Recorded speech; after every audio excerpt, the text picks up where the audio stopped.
Has anybody here ever been e-snubbed? E-snubbed, that's the term I use to describe when you send a voicemail or an email to someone and they just never reply. Or if they do, it's after some ridiculously inappropriate period of time, like a year. You know, I'm fascinated by e-snubbing on two counts. First, I think it's one of the most common and toxic workplace incivilities out there today. But the second reason that it fascinates me is because it's a relatively new phenomenon. If you think about it, you know, not that long ago there wasn't email and voicemail. Back in the good old days when you actually had to speak to people to conduct business, you couldn't e-snub them.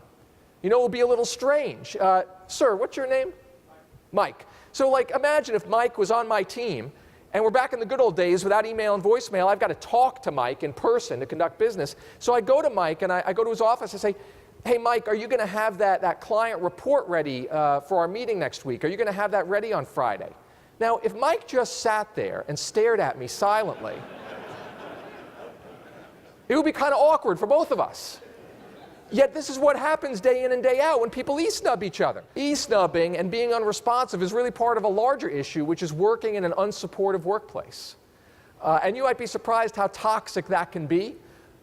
Just last year, some people from Tel Aviv University, they finished a 20-year study.